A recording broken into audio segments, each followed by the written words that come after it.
오늘 말씀드릴 설교의 제목은 신앙을 제3자 입장에서 하면 안 된다 하는 제목으로 말씀을 드리고자 합니다.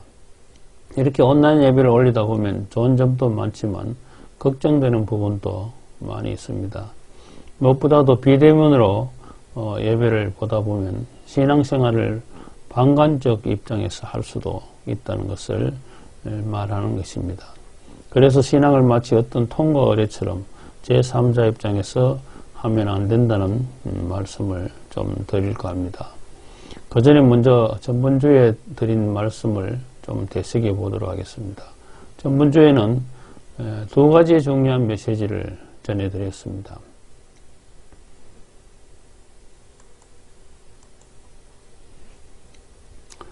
한 가지는 우리들 교회가 정체되어서 더 이상 발전하지 않는 것과 2세들이 교회를 나오지 않는 것은 우리 속에 사랑이 없기 때문이다 하는 메시지를 전해드렸습니다. 더 이상 옛날 초창기와 같이 정이 넘치는 식구들 간의 관계, 또 따뜻하고 우애가 넘치는 교회 분위기가 많이 없어졌다는 것입니다. 그런데 이런 현상이 하루아침에 그렇게 된 것이 아니라 아주 많은 세월 동안 진행되어 나왔다는 것을 우리들은 알아야 합니다. 그렇기 때문에 이것을 하루아침에 고칠 수 있는 것도 아니다 하는 것을 알아야 하는 것입니다.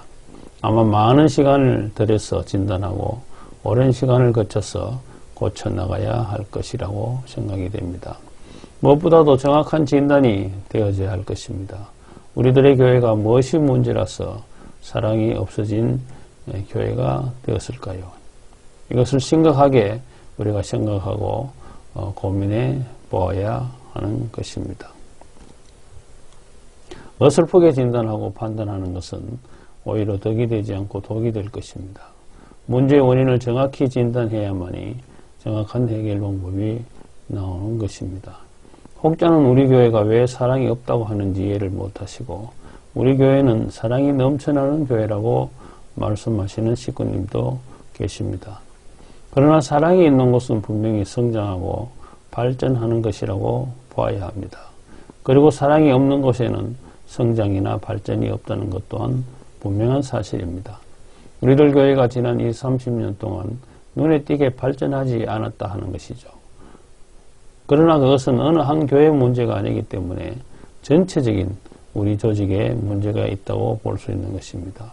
물론 우리 조직만의 문제가 아니라 우리나라 또는 전 세계적으로 모든 타 종단의 종교단체나 신앙조직들이 그러한 문제를 대부분 가지고 있는 세대가 지금의 시대라고 할 수 있습니다. 두 번째로 전해드린 메시지는 우리들은 누구나 각자가 메워야 할 탕감의 구덩이가 있다는 말씀을 드렸습니다. 조상으로부터 내려온 탕감의 구덩이를 내가 일시의 행적으로 탕감해야 하는 사명을 받은 우리들이다 하는 것입니다. 그것이 종족적 메시아 사명을 받은 우리들이 하늘 부모님으로부터 또 참 부모님으로부터 받은 소명인 것을 말씀을 드렸습니다.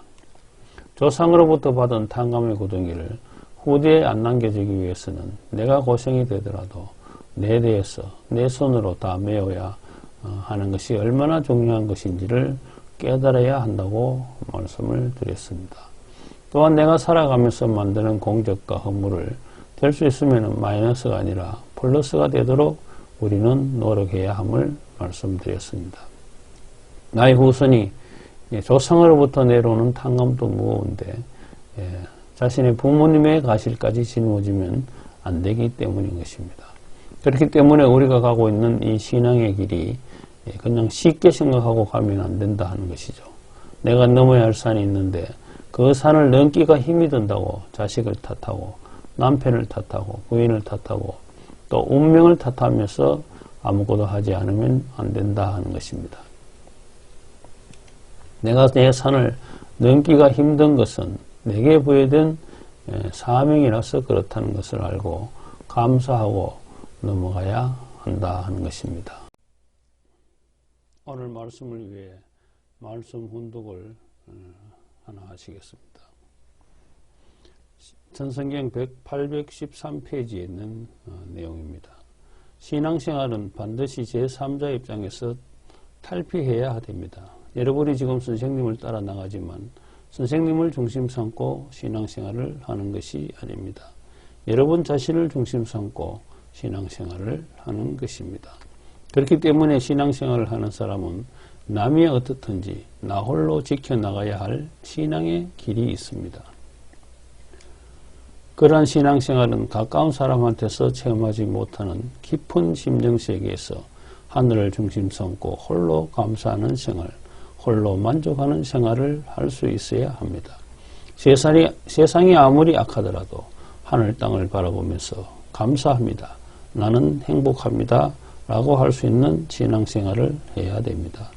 그렇게 하지 못하고 그런 것을 못 느끼겠거든 그 반대의 자리, 지극히 슬픈 자리에서 나만 죄인입니다. 나는 부족하오니 용기를 주시옵소서 라고 계리하여 재개하는 스스로의 기간을 반드시 가져야 됩니다. 이 말씀을 보면 신앙생활은 반드시 제3자 입장에서 탈피해야 된다 하는 말씀을 하시는 것입니다. 신앙을 하는 데 있어서 제3자의 입장에서 서면 정상적인 신앙을 할 수 없다는 것이죠.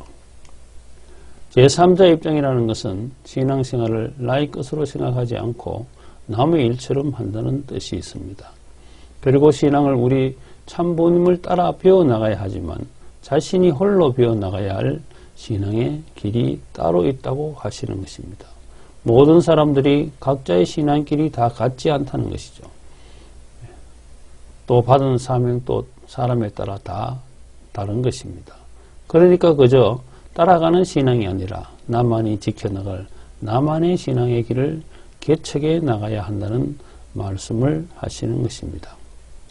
그리고 또 하시는 말씀이 나의 신앙길이 아무리 힘들고 또 내 인생이 만족스럽지 못하더라도 신앙을 하는 사람은 하늘 앞에 홀로 감사해야 하고 홀로 만족할 수 있어야 한다는 것입니다. 세상 사람들 모두가 나를 배반하고 업신여기고 내 남편이 나를 위해 주지 않고 또 내 자식이 나를 힘들게 하더라도 나는 감사합니다. 나는 행복합니다. 할 수 있어야 한다는 것입니다. 왜 그런가 하면 자신의 탕감의 구덩이가 있다는 말씀을 드렸죠. 내 인생길 앞에 놓인 그 구덩이를 어떻게 하면 메우겠는가 하는 것입니다. 조상회원식을 하고 조상 축복식을 해준다거나 감사한금을 많이 하고 교회를 열심히 나오고 해서 메워질 수도 있지만 그보다도 더 중요한 것이 있다는 것입니다. 이 탕감의 구덩이를 메우는 것은 아무리 고생이 되더라도 아무리 불만족스럽더라도 하늘 앞에 무조건 감사할 수 있어야 메워진다 하는 것입니다. 감사하지 않는 가운데서는 탕감의 구덩이를 결코 메울 수 없다는 것입니다. 아무리 내가 불행해도 또 내 조상들이 이제까지 그 어떤 조상들도 못 메운 이 탕감의 구덩이를 내가 메울 수 있으니까 나는 행복합니다 하고 춤이라도 출 수 있어야 하늘 앞에 복을 받는다 하는 것입니다. 그렇게 안 돼야 감사할 수도 없고 도저히 내가 행복하게 느껴지지도 않는다면 어떻게 해야 한다고 하셨습니까? 그러면 나는 죄인입니다. 나는 부족합니다 하고 자복하여 하늘 앞에 용기를 얻을 수 있게 정성 들이고 결의하여서 새 출발을 할 수 있어야 한다 하는 것입니다. 이유도 없이 무조건 감사해야 하는데 그것이 안 되면 자신의 부족함을 가지고 하늘 앞에 간구해야 한다는 말씀인 것입니다. 오늘은 신앙을 제3자 입장에서 하면 안 된다 하는 말씀을 가지고 좀 설명을 드렸습니다. 특히 요사이 같이 온라인 예배를 드리고 대면 예배를 드리지 않는 이때에 내 신앙은 하늘 부모님과 나와의 상대적인 입장에 서서 신앙을 해야만 하는 것이죠. 그저 남이 하는 신앙을 따라 생각 없이 한다든지 주도적인 입장이 아니라 제3자 입장에서 방관하면서 신앙을 하면 안 된다 하는 것이죠.